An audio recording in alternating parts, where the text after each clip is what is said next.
Father, thank you so much. Thank you for this opportunity. Thank you for the grace of your calling. I pray, Father, that you would use this time, to shape our hearts and to shape our minds, that you would use this time to fill our souls. I pray for understanding, I pray for clarity, and I pray for great joy and great resolve to come out of this. And I thank you for it in Jesus' mighty name.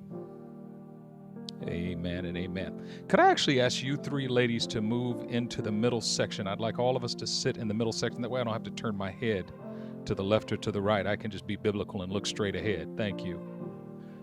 Thank you so much. So we're talking about the ministry of Barnabas today. The ministry of Barnabas. And I'll start off by making a bold statement that may seem overly dark, but I believe it to be 100% true. And by the time we're done here today, I believe you will believe it to be 100% true. The future of our church depends upon the ministry of Barnabas. The future of our church is dependent upon the ministry of Barnabas. And if we pick up the mantle of Barnabas as a body, we have a bright future.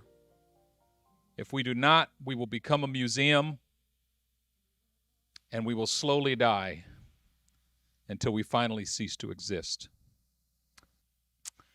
Now, the Barnabas Project is an outgrowth of the two commands the Lord gave me a year ago. Set your eyes on the harvest and call the whole church to ministry. Set your eyes on the harvest and call the whole church to ministry. Today's teaching will define the specific kind of ministry to which God is calling our whole church, the ministry of Barnabas. So when God said call the whole church to the ministry, this is what it means for us. Now, first of all, who was Barnabas? First thing that you should know about Barnabas, the character in the New Testament, is that his name was not Barnabas. His name was actually Joseph. He was a Levite from Cyprus.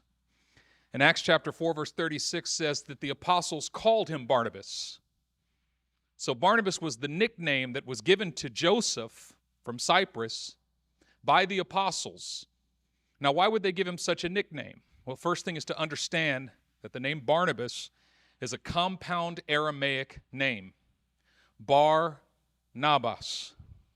Bar in Aramaic means son of, and Nabas means encouragement. Barnabas means son of encouragement. Now, why would they nickname him son of encouragement? Probably because he was very encouraging. In other words, he encouraged so many people so well that they named him son of encouragement. He encouraged so many people so powerfully that they named him son of encouragement. The apostles called him Barnabas because of the way his ministry functioned in the early church. Now, there's a Greek word for encouragement. The translation of Barnabas into the Greek is parakaleo. Parakaleo is also a compound Greek term. It's translated encouragement throughout the entire New Testament. So whenever you see the word encouragement in the New Testament, you're looking at the Greek term parakaleo. Para means alongside, and kaleo means to call. So to encourage someone means to come alongside them and then speak to them in an affirmative, encouraging way, right? So Barnabas' ministry in the early church was simple.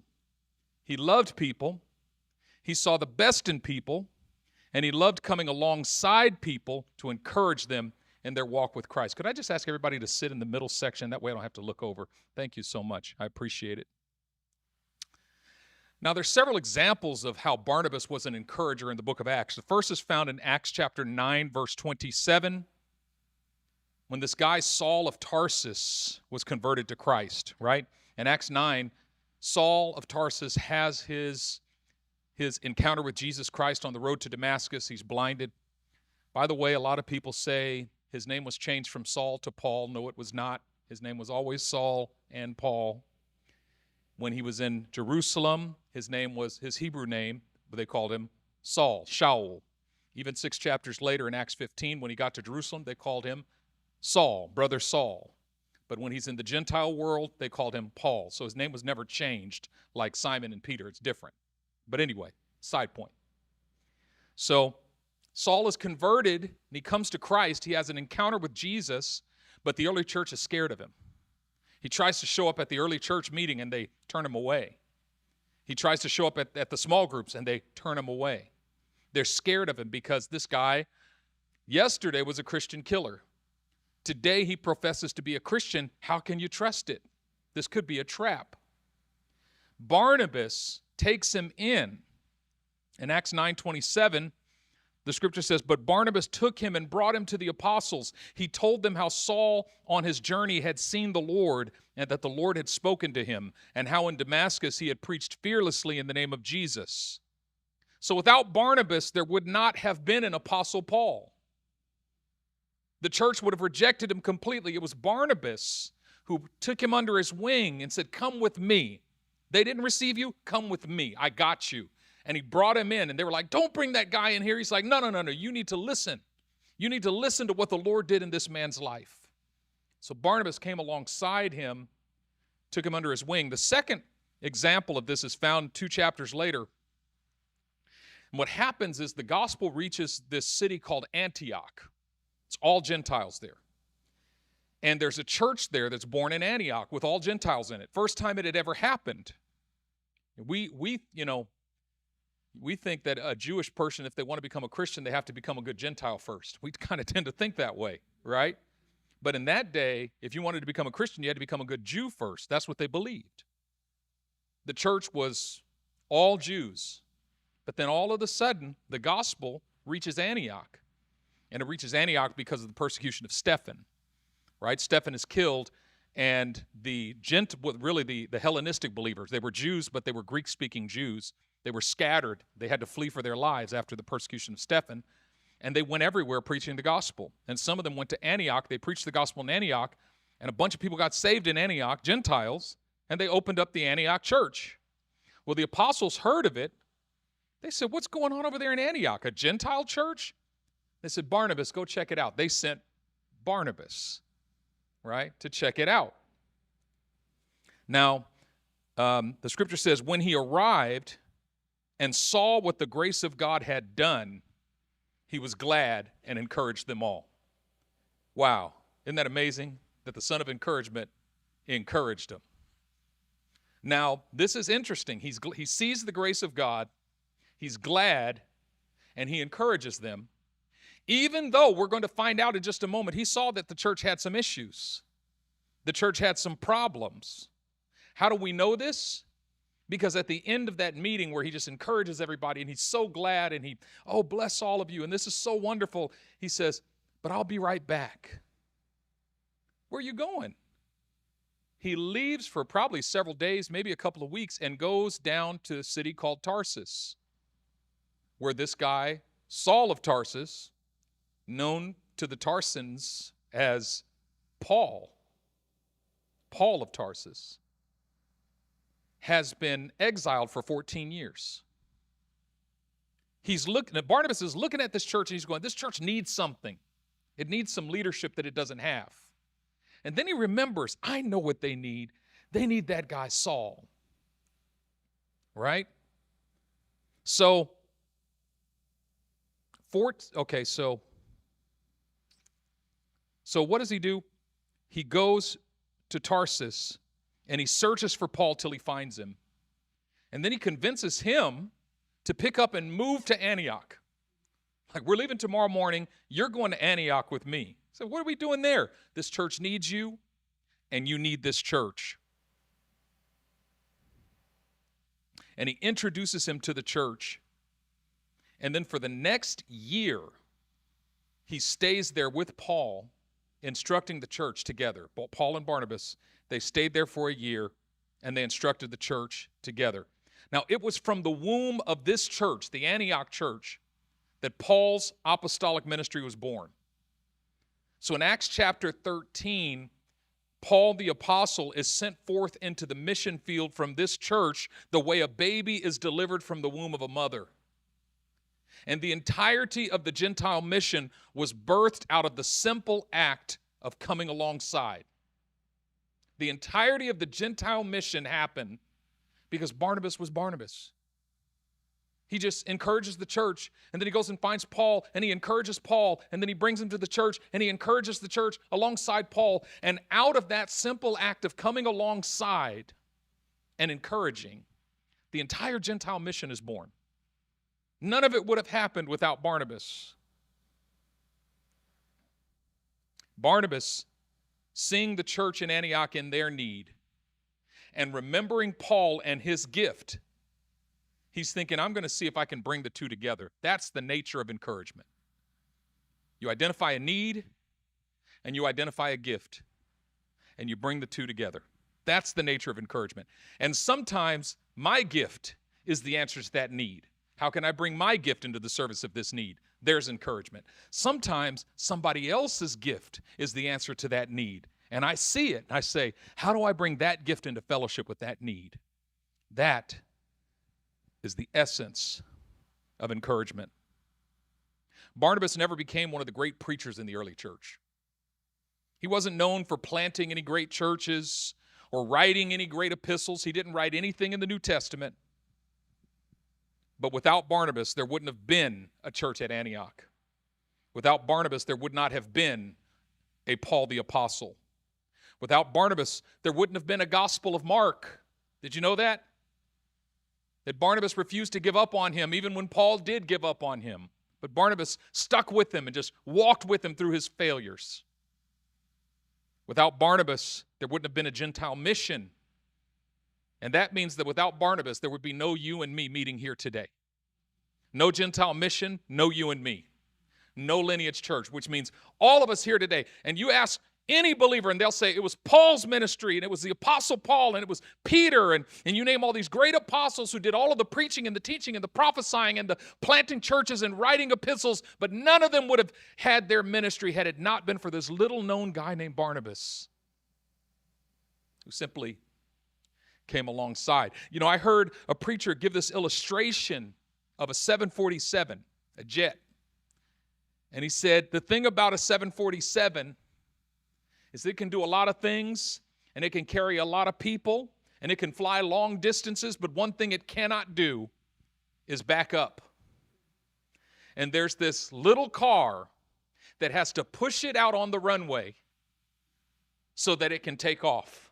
It can do what it does. It can do what it does. Only if this little car do what it does. That little car, that's the ministry of Barnabas. That's the ministry of Barnabas. Maybe you're not called to be an Apostle Paul or Apostle Peter, but maybe you're just called to be a Barnabas. And you'll look back and say, without my ministry, their ministry would have never been. How powerful is that? That's crazy. Now, you might say to yourself, I'm no Barnabas. But remember, neither was Barnabas. His name was Joseph. He wasn't born a Barnabas. He became a Barnabas because he encouraged so many people. He became a Barnabas as he practiced the ministry of encouragement. And I say that you too can become a Barnabas if you're willing to practice the ministry of encouragement. Now, at this point, I think it'd be good to define the ministry of encouragement a bit so that you can get a handle on what this means. And this is kind of a restatement of what I've already said, but it's important that we get this at this point. Encouragement happens when you see a need in someone else, recognize a corresponding gift in yourself or in someone else, and lovingly offer that gift to that person in service of that need. Encouragement is when you see a need and you see a gift and you just lovingly bring them together. You see a need and you see a gift and you bring that gift to that need. That's encouragement. Now, every ministry in the church is supposed to be a ministry of encouragement. Ministry is always about coming alongside someone else and offering your gift to meet their need for the sake of the body. That's the definition of ministry. All ministry at every level, in every position, in every way is designed to function this way. Ministries in the church cease to function as ministries of encouragement when the silo mentality creeps in. And you know what the silo mentality is, right? It's when I see my ministry as an isolated task that I execute on my own. When my ministry is an isolated task that I execute within a silo by myself, I'm missing the essence of all service in the ministry. There's no such thing as an isolated ministry in the body of Christ. All ministries are for the greater good of the body, and therefore ministries of encouragement. Amen? All right, moving on. The gift of helps. This is important. We're going to take this to another level.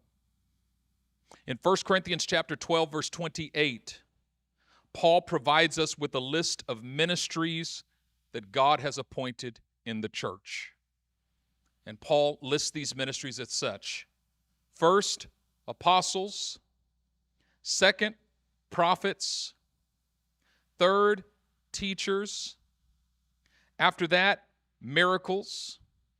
Then gifts of healings, helps, administrations, varieties of tongues. And when I look at that list, I think the least popular ministry on that list is helps. If I did a seminar on how to move in the apostolic, I would pack this place out. If I did a seminar on how to prophesy, I would pack out the overflow room. If I had an evangelist come and do a seminar on how to heal the sick, everybody and their mama would show up. But you do a seminar on helps, ain't nobody showing up. Why is that? The reason is that we don't understand the ministry of helps. Just stop and recognize that Paul lists it with apostle and prophet and teacher. Like, if it's such a lowly ministry, why would he put it up there with apostle and prophet and teacher? Helps, right there. And administration and various kinds of tongues. The problem is, helps sounds like a lowly, second-class ministry, kind of like a secretary or an assistant, right? Wrong. Now, this misconception goes all the way back to Genesis chapter 2:18, where God takes one of Adam's ribs and out of that rib makes him a quote-unquote helper named Eve.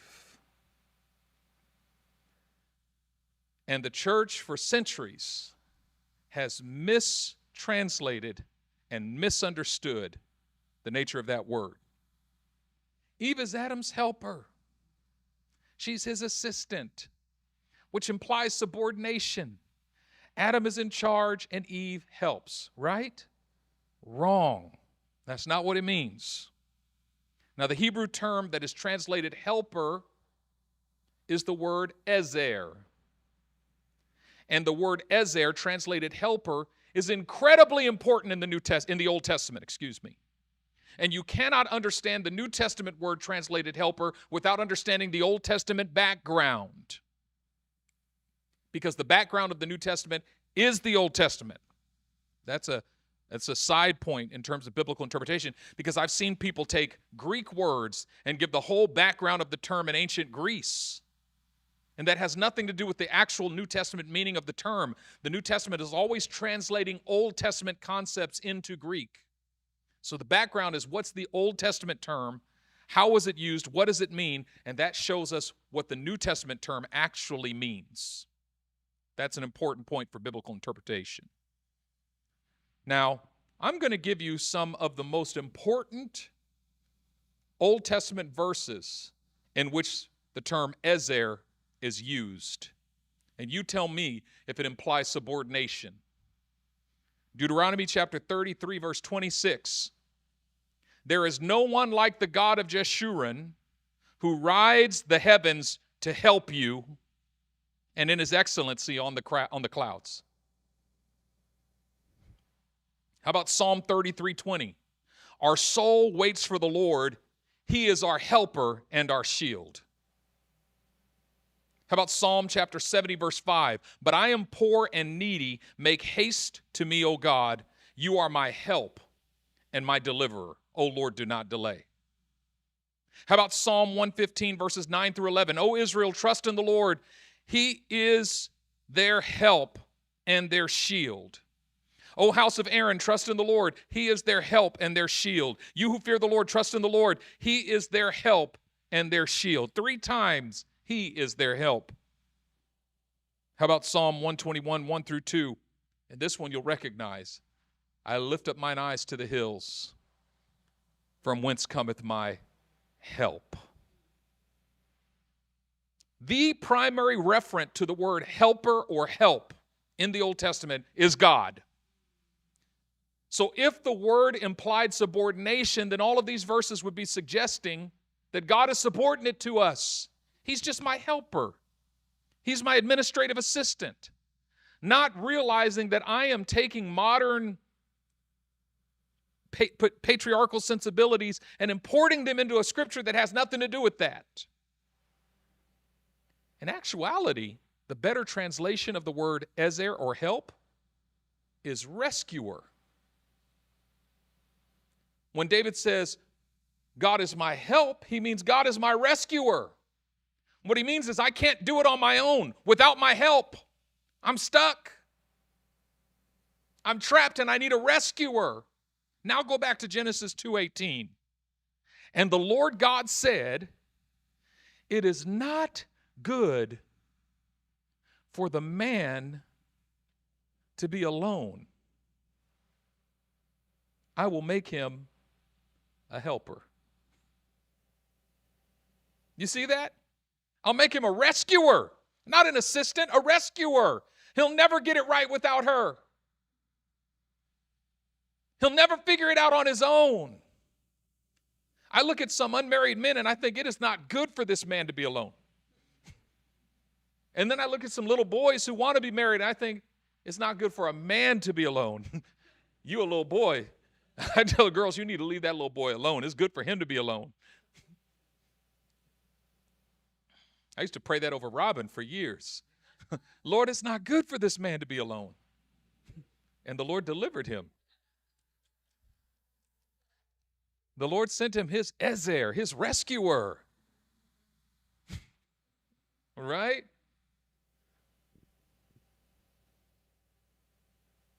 This is how the ministry of helps works. God sees David fighting it out on his own and says, it's not good. Let me go rescue him. This is how helps works. Barnabas sees Antioch doing the best they could do and sees Paul isolated over there in Tarsus all by himself, and he thinks it's not good. Let me help rescue them, and let me help them help rescue one another. Paul is going to rescue Antioch, and Antioch's going to rescue Paul. The ministry of Barnabas is the ministry of rescue. The ministry of Barnabas says, I'm not just going to sit here and watch your ship go down when I have the gift that can plug the holes. That's the ministry of Barnabas. I mean, Barnabas was willing to journey all the way to Tarsus and then search for Paul. He didn't have his address. He didn't have his cell phone number. He had to search for him. I remember traveling to Korea with my wife and searching for her father. We didn't know where he was. But she had determined, I'm going to find him. I thought, how are we going to find him? And we found him. I remember going to Korea with my wife, and she was going to visit one of her relatives in a certain city. And she's like, so baby, let's pray because I don't have the address. So what are you talking about? You don't have the address. She's like, no, I came here when I was a little girl, and I know she lives over here somewhere. And we're walking around the hills of Seoul, Korea, with all of our luggage, walking up steep hills. I'm like, you better find the address, call somebody. But she didn't even know anybody who had the address. And I'm like, how are we going to find? And you know what? We found her. I still marvel to this day when I think, how did we find her? But we found her. I remember, you think about it, when I was in the boys' choir when I was real little, we used to have to do these concerts all over the Bay Area in places that my dad had never driven to before. And looking back, my dad was like, I don't know how I found some of those places. I didn't have a map. I didn't have, GPS. How did I find some of those places? I thought, Lord, there's no way I'm going to find this. But he had just made a decision. I'm going to find this place. And he found the place. This is how the ministry of Barnabas works. I'm going to find a way to come alongside this person. I'm going to find a way to help this person. I'm going to find a way. The ministry of Barnabas is about finding a way to help.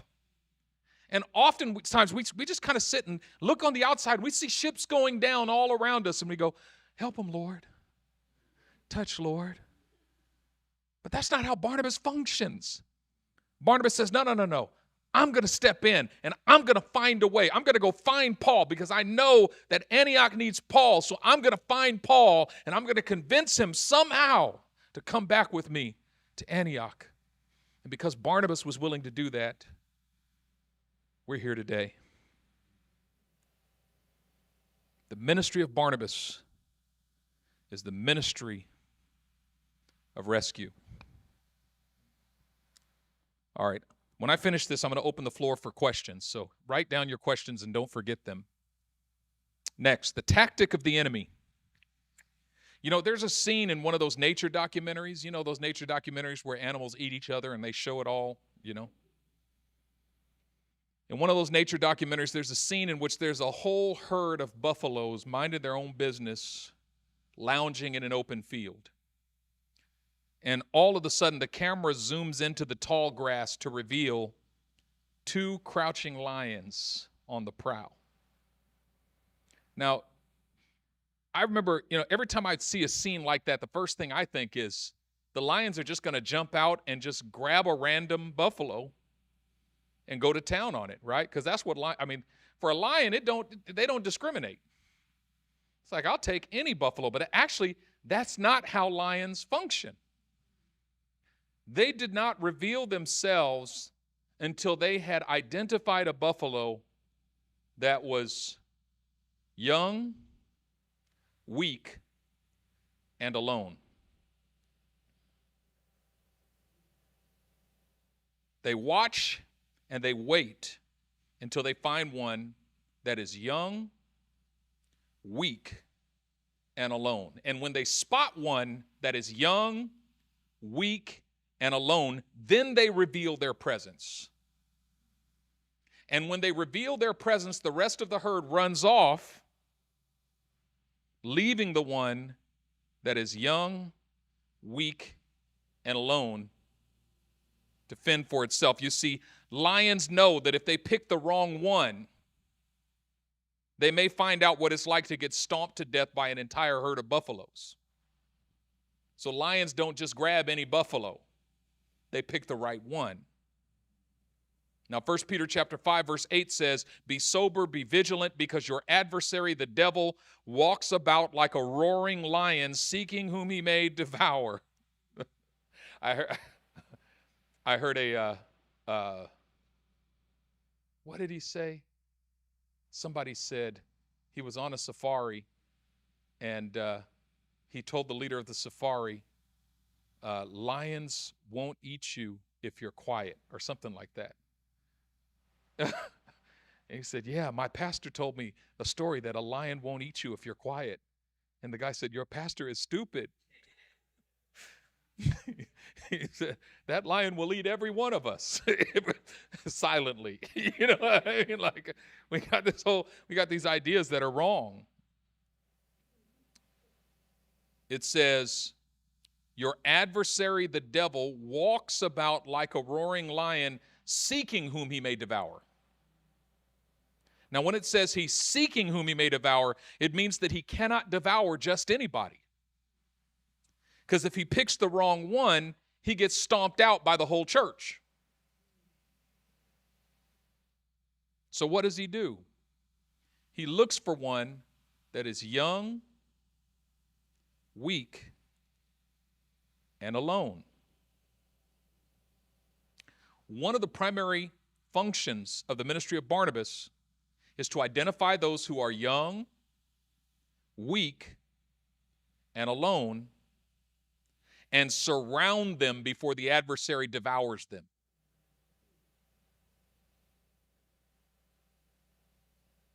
You see, so often we see individuals in the church who are aloof, and we just assume that they like it that way.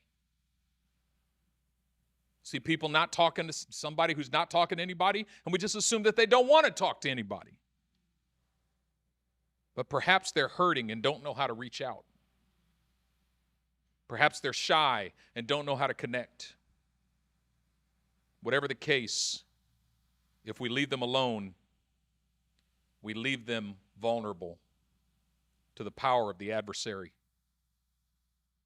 The ministry of Barnabas is a ministry of help. If you embrace the call to be a Barnabas in the house of the Lord, God may use you to rescue souls that are at risk of being devoured. And this provides an added layer of safety and security in the body. The enemy always seeks to devour the people of God in their infancy. What happens when, right around the time Moses is born, what does Pharaoh decide to do? Kill all the firstborn of Israel. Let's kill the deliverer before he can grow up and become mature. What happens when, right around the time Jesus is born, what does Herod do? Kill all the firstborn of Israel. Let's kill the Messiah before he can grow up and then he takes my throne. The enemy is always trying to devour the people of God in their infancy, when they're too young to defend themselves. And so we have to surround the young, the weak, and the alone. We have to be their shield. We have to provide safety and protection. We have to identify those who are at risk. And oftentimes, we don't think that way. We just think, oh, that person likes to keep to themselves. We don't think that person is at risk of being devoured. Or sometimes you see somebody who's hurt, and because they're hurt, they start to distance themselves from the body, and we just think, well, they just need a little space. They're hurt, and they're distant. We don't think that person's at risk of being devoured.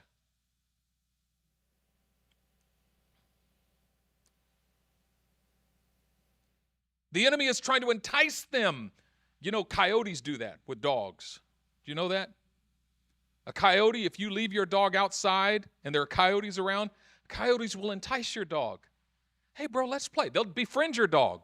They'll come right to the fence and play with your dog, and your dog will be like, whoa, I got a friend. And then the coyote will be like, hey, why don't you come over the fence? Let's go play over here. And coyotes will entice your dog, and they'll get your dog way out there and then call all their friend coyotes, and they will eat your dog. That's how coyotes work. That's how the enemy functions. He entices the people of God to just... Now, don't get me wrong. I'm not saying it's wrong to be hurt by the church, and I'm not saying it's wrong to leave your church and find another church. Sometimes you need to leave your church and find another church. But find another church quickly and get back into a fellowship of believers where you can find safety. But don't sulk on your own somewhere outside alone. You don't realize that you're being enticed by the enemy. He wants to get you alone when you're weak so he can devour you. I've seen it happen again and again and again. Okay. All right. Next layer. The family of God. All this works together, I promise you. This is all going to work together for the good. Ephesians chapter 2, verses 19 and 20. It says, now, therefore, you are no longer strangers and foreigners, but fellow citizens with the saints and members of the household of God. Now, this is one of several New Testament verses that speak of the church as a household or a family. Galatians 6:10, 1 Timothy 3:15, Hebrews 3:6, and others. Have you ever been invited to somebody's house and you get there and the door is open but there's nobody there to greet you? What do? How many of you say, I just walk in? So there's 2.5 of you. They'd be like, I just walk in. You invited me. You know what I mean? Hey, hooty hoo. You know what I mean? It's like, just walk on in. Something smells good. But the rest of us stand at the door and ring the doorbell. Hello? I'm here. Then you text. You don't want to yell too loud because you're in somebody else's house, right? You send a text. Hey, I'm at your front door, right? Like most of us don't feel free to walk up in somebody's house. Why? Because we respect the households of other people. I will only enter if a member of the family comes to welcome me in. Now, imagine you are the host. And when your guests begin to arrive, you and your spouse are still busy. Like you're busy, maybe your spouse is busy cooking or you're upstairs, whatever, but you can't come to the door, right? So what do?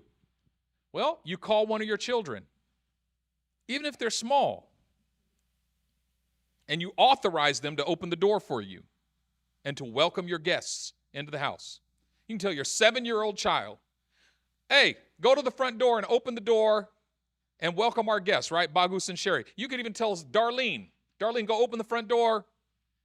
And then Darlene will open the door. Hi. Come on in. Mommy and Daddy say, come on in. And your guests would be delighted. There's not a single one of your guests that would stand at the door and say, oh, no, I'm not coming until your mommy and daddy come and welcome me.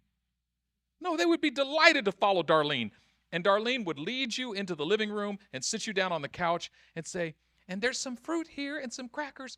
Feel free to help yourself. And I would be delighted to sit with Darlene until mommy and daddy are ready, right? So this is how the ministry of Barnabas is supposed to function in the church. When newcomers arrive, you are authorized to welcome them and escort them into the living room. Have you ever been to a church where nobody welcomed you? You feel the same way that you feel when you go to somebody's house and nobody welcomes you in, right? My wife and I, when we did our sabbatical in 2019, we visited a bunch of churches during that 3 months. And there was one church, I was so excited about this church because I heard like they had the most awesome setup and they were multi-site and they had all this technology and they had an awesome worship team and I couldn't wait to see and to hear and experience. And we got there and there were 2 greeters standing at the door talking to each other. And as we're walking up, I'm thinking any minute they're going to look at us and, hi, welcome, come on in. They never even glanced in our direction. And as we were walking through them, interrupting their conversation, I said, hi, good morning. And I kid you not, the lady went, hi. Anyway, so you might as well put up a sign, we don't want people here. This church is about us connecting with each other. It ain't about y'all.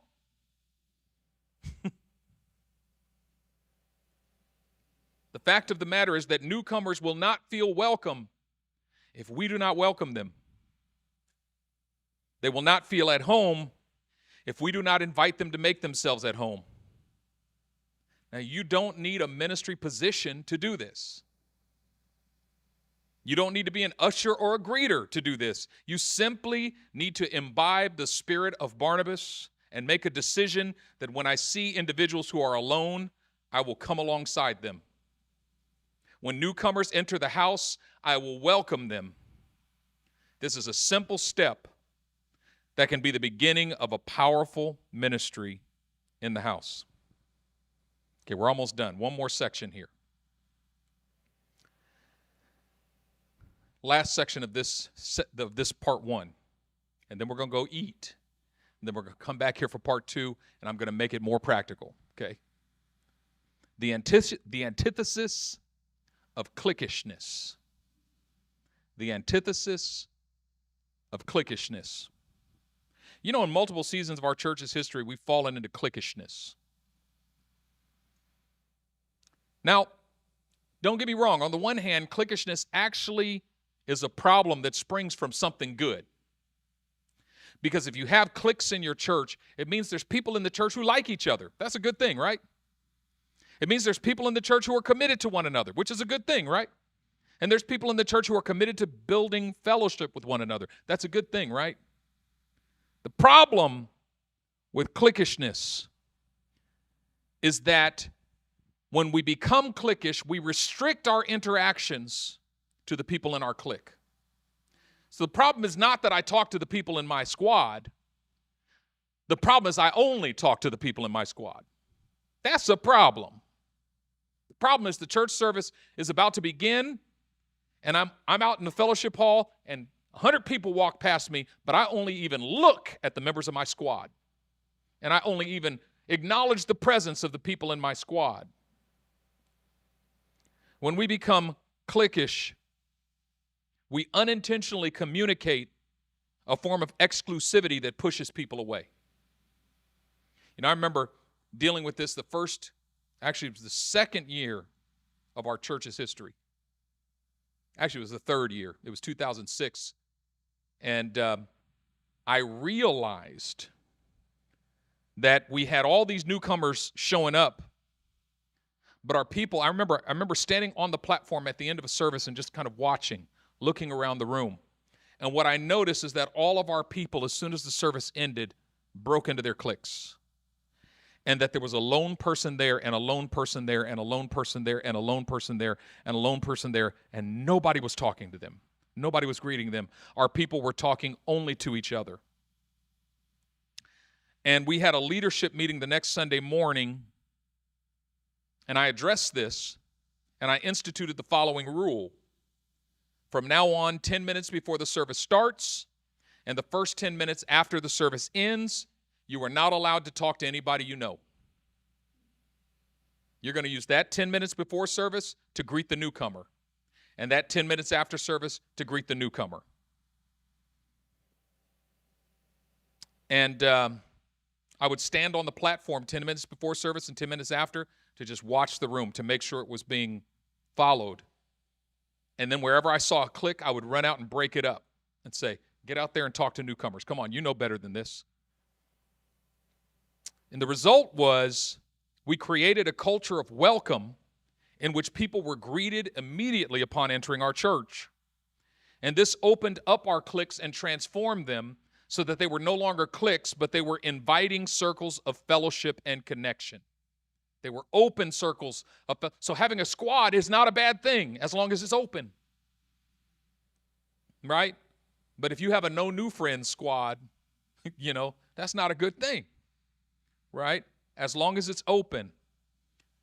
A few years later, however, I was approached by a middle-aged African man. He told me that he had visited our church every Sunday for 3 months because he was in town for a temporary contract through his work. And he said, I've been here for 3 months, Pastor, and nobody has shaken my hand or said hello to me. Not a single person. And I was horrified.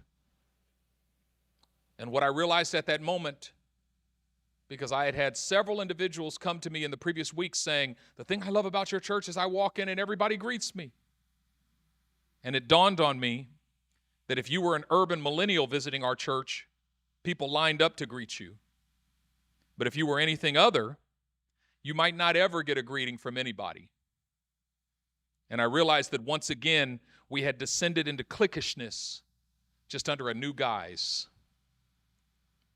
The ministry of Barnabas transforms our cliques into circles of fellowship. The ministry of Barnabas transforms our cliques into open circles of fellowship. It's not about not being committed to people. It's about always opening up the circle and asking the question, when was the last time I talked to the newcomer? When was the last time I greeted the visitor? When was the last time I talked to somebody who might not even be a newcomer, but it's just not in my circle? Somebody I've never greeted before. Is there anybody in this room that I've never talked to before, that I've never greeted before? That should not be.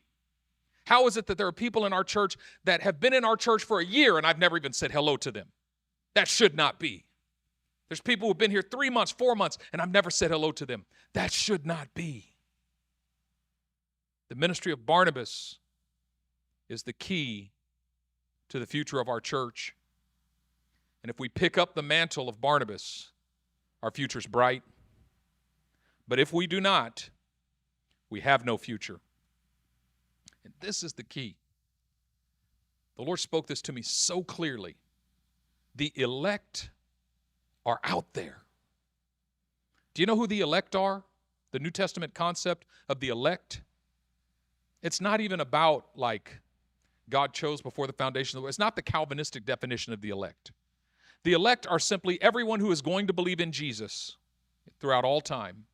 Between now and the end of the age, there are millions of people around the world who have not yet believed in Jesus, and they're going to believe in Jesus.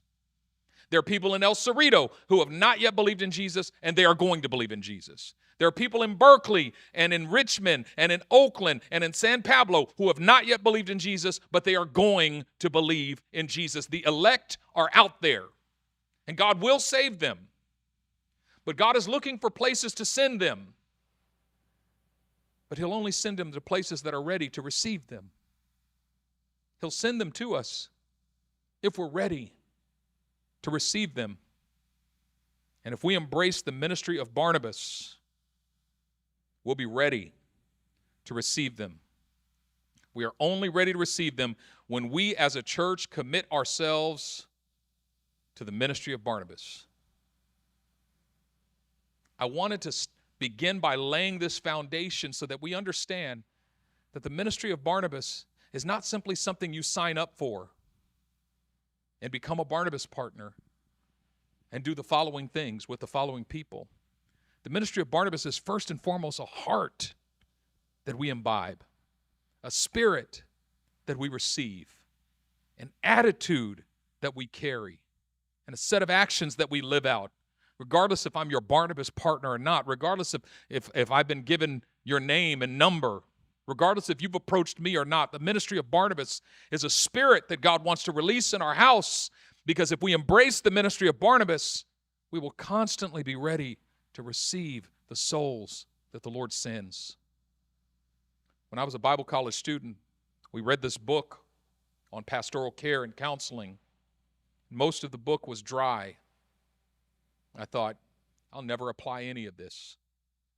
But at the end of the book, the author told a story of a life-saving station, that there was this particular coastal area where the rocks were so jagged and so far out that ships at sea would not see them, and their ships would constantly crash against these rocks. And so they built a life-saving station, and they were constantly looking out over the waters. And whenever they would see a ship that crashed against the stones, they would go out in a lifeboat, they would bring in the survivors, and they would clean them up, and they would take care of them and welcome them. Well, over the years, they saved a lot of people's lives. But after a while, the life-saving station began to grow, and the people who were saved were clean. And they got tired of the dirty people coming in. So they established a dress code.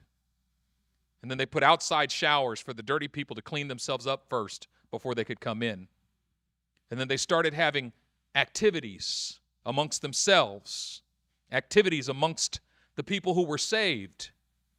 And pretty soon, they got so engrossed in their activities that they stopped watching the horizon for ships. And by the end of it, many ships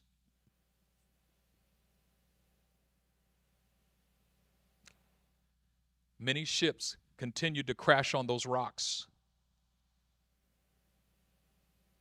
But they stopped saving them. The life-saving station had become a club. The church is a life-saving station.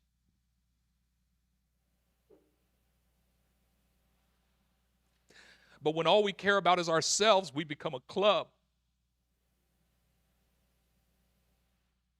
When all we care about is our friends, we become a club. And nobody gets saved anymore at a club.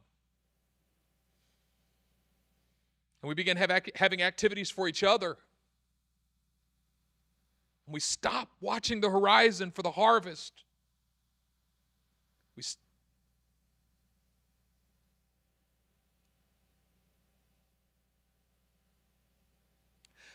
I remember when my father rededicated his life to Christ. I was 11 years old. My father walked away from the Lord when I was 2 years old. My grandmother, when I was about 6 years old, opened up my Bible to the verse that said, "Whatsoever things you ask for when you pray, believe that you have received them and you shall have them." She highlighted that verse in my Bible and said, if you pray this over your father every day, your father will come back to the Lord. And he'll not only come back, but he'll serve the Lord. And so every day I opened my Bible to that verse, and I prayed for my father. And I believed.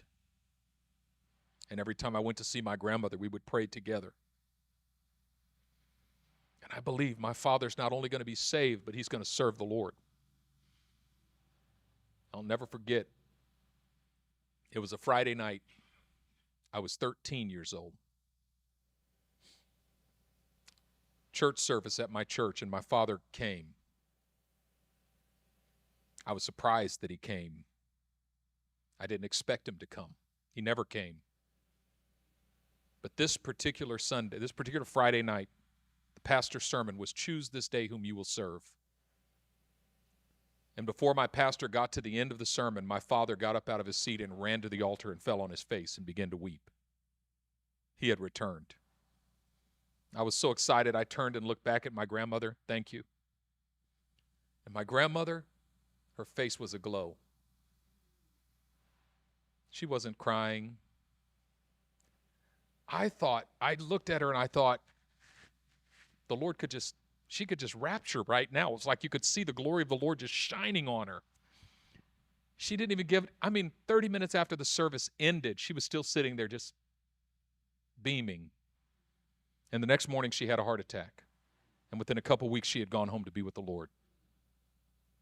That was her final prayer. My father's soul. That was the only thing she wanted from God. My father's soul. But that night, we were singing this song, "Let the lower lights be burning. Send a gleam across the sea. Some poor fainting, struggling seaman, you may rescue, you may save." My pastor saw my father at the altar, and she invited him to come sing that song. And he came up to the microphone, and he sang, "Let the lower lights be burning.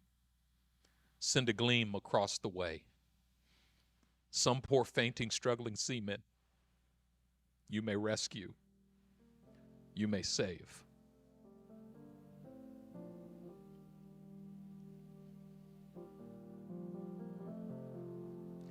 That's what the church is supposed to be about.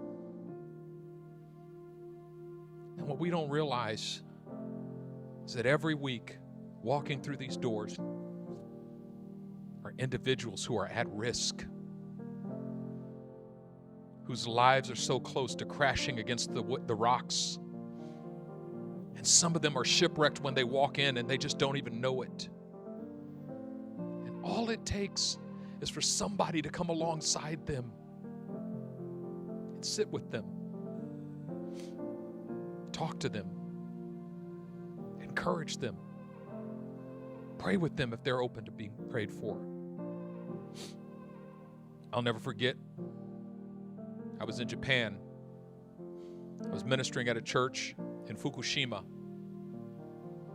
where the nuclear meltdown had happened. And in this church service, revival, just the Spirit of God was poured out on that place. And the altar was hot.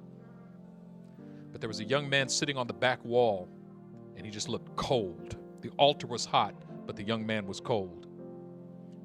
And an older man in the congregation looked back and saw him there and went and sat next to him. And I watched as I'm leading the altar. I kept looking back, and the older man was just very gently, very patiently talking to this young man. And then after about maybe 15, 20 minutes, the older man stood and invited the young man. And the young man looked terrified, but he stood and took the man's hand, and he began leading him to the altar. I was standing here, and the aisle is here, and as they're approaching, it's about the same distance to the back wall. As they were approaching, the young man locked eyes with me, and he was terrified. I could see the terror in his eyes, and I knew what was about to happen. And he got back about to the corner of that row, and I couldn't hold it anymore, and I shouted, "Come out of him in the name of Jesus." and he collapsed to the floor and began to manifest. He was demonized. And I jumped down from the platform and came down on top of him, and I put my hands on him, and I said, "Come out in Jesus' name." And it happened quick. 30 seconds, he was free. Guess who stood right by his side? That older man.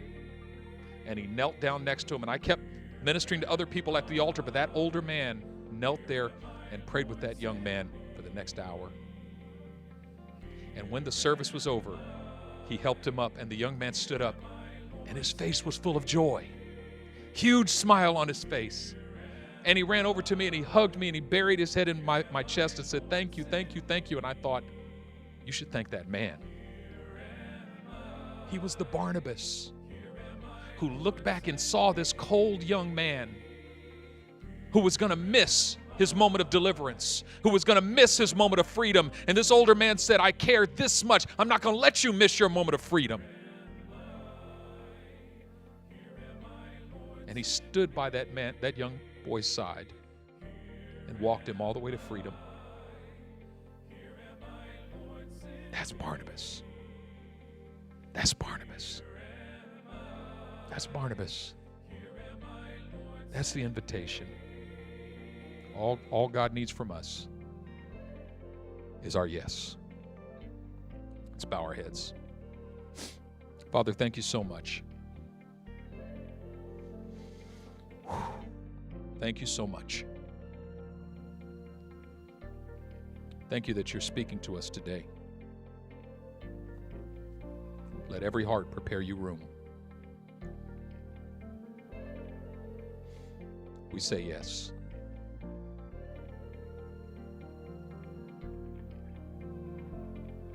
We say yes. Let the lower lights be burning. Teach us to let the lower lights of our hearts be burning,